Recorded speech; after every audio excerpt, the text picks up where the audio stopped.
السلام علیکم، میرا نام ہمایوں اقبال شامی ہے اور میں پاکستان اکنامک فورم کا چیئرمین ہوں۔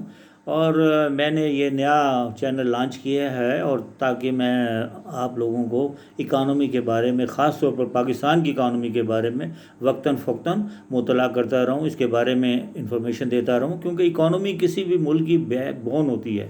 اگر آپ کی ملک کی اکانومی اچھی نہیں ہے تو سمجھے کہ آپ کچھ نہیں، نہ تو آپ کے عوام امیر ہو سکتے ہیں، وہ غریب رہیں گے، روزگار نہیں بنے گا، یہاں صنعتیں نہیں لگیں گی، فارن ایف ڈی آئی نہیں آئے گی، کوئی دنیا میں بھی آپ کی عزت نہیں۔ اس لحاظ سے میں سمجھتا ہوں اکانومی کو بوسٹ کرنا ہمارا فرض ہے۔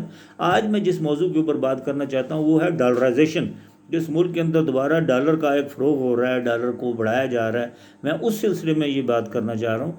ہم نے میرا 2018 میں نے ایک انٹرویو دیا تھا عرب نیوز کو، جس میں جو لنک بھی موجود ہے عرب نیوز کے ویب سائٹ پہ، اس میں نے کہا تھا کہ ڈالر کو فکس کر دیا جائے 120 روپے کے اوپر، کیونکہ اسپیکولیٹو بائنگ جس کو سٹے بازی کہا جاتا ہے وہ ہو رہی ہے۔ وہ سٹے بازی کی وجہ سے ڈالر بڑھ جائے گا۔ اگر یہ ہم کنٹرول کر لیتے ہیں، اس کو فکس کر دیتے ہیں، تو کم از کم 10-20 ارب ڈالر جو لوگوں نے گھروں میں رکھے ہیں وہ مارکیٹ میں آ جائیں گے۔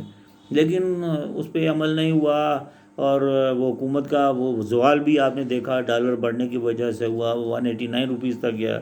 پھر 189 روپیز سے ہم نے دیکھا جب یہ حکومت آئی تو اس کے بعد کچھ عرصے کے لیے ڈالر کو بریک لگی، لیکن اس کے بعد پھر ہم نے دیکھا ایک دم ڈالر شوٹ اپ کرنا شروع کر گیا، اور وہ ڈالر 249-50 روپیز تک گیا۔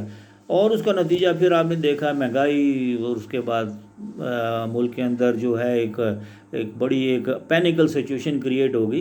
تو وہ پھر ہم نے یہ دیکھا کہ آئی ایم ایف کے ساتھ آپ کی تھوڑی سی ڈیلنگ بہتر ہونے لگی، تو اسی وقت آپ کا ڈالر گرنا شروع ہوا، اور ڈالر اتنا نیچے آنا شروع ہو گیا ہے کہ اسلام آباد کے اندر یہ صورتحال ہوئی کہ اسلام آباد کے اندر منی ایکسچینجز نے جو ہے وہ انہوں نے ڈالر کو پرچیز کرنا بند کر دیا، اور آخر میں بڑی مشکل سے وہ تیار ہوئے 207 روپے کے اوپر اس کو پرچیز کرنے کے لیے، وہ بھی محدود مقدار کے اندر۔ لوگ لیے پھر رہے تھے کہ کسی قیمت پر ڈالر خریدو اور ہماری جان چھڑاؤ ڈالر سے۔ لیکن پھر ہماری فائنانس منسٹری ریسکیو کرنے کے لیے آئی، ہمارے وہ مافیاز جو بینکوں کے اندر بیٹھے ہیں، انٹر بینک مافیا، وہ ریسکیو کرتا ہوا آیا۔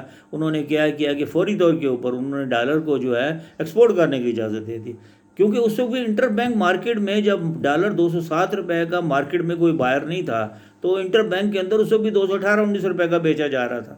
یہ بڑی عجیب بات ہے کہ انٹر بینک میں ریٹ 10 روپے زیادہ اور اوپن مارکیٹ میں کم ہے۔ یہ کبھی پاکستان کی تاریخ میں نہیں ہوا۔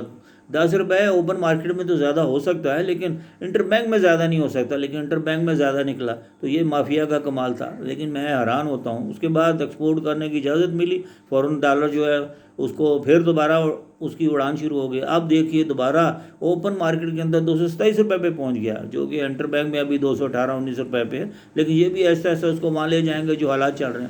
میں حیران ہوں، ہمارے مفتیٰ اسماعیل صاحب فائنانس منسٹر وہ کیا کر رہے ہیں۔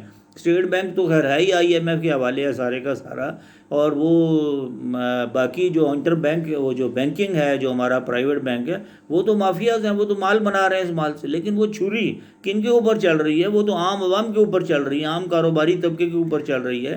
میرے اور آپ جیسے لوگ جو کہ صرف ضرورت کے لیے ڈالر ان کو ضرورت ہوتی ہے، کہ ضرور امپورٹ کے لیے، ضروری امپورٹ کے لیے، نہ کہ عیاشی کے لیے، تو وہ سب یہ کر رہے ہیں۔ تو میں سمجھتا ہوں کہ ڈالر کو آج بھی 140 روپے پہ لایا جا سکتا ہے اگر مافیاز کو نکال دیا جائے، شاید اس سے بھی کام آ سکے۔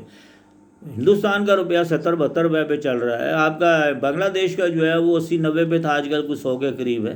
تو آپ کا روپیہ اتنا زیادہ کیسے گر سکتا ہے؟ یہ پاسیبل نہیں ہے، یہ سارا مافیا کا کمال ہے۔ تو یہ جو میں سمجھتا ہوں مفتیٰ اسماعیل صاحب مکمل طور پر ناکام ہو گئے ہیں فائنانس چلانے کے لیے۔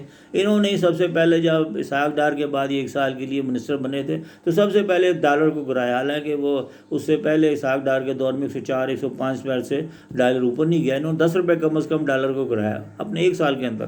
اور اس کے بعد پھر وہ سلسلہ جو گرنے کا شروع ہوا، اس کے بعد انٹرم گورنمنٹ آئی، شمشاد اختر انہوں نے گرایا فائنانس منسٹر۔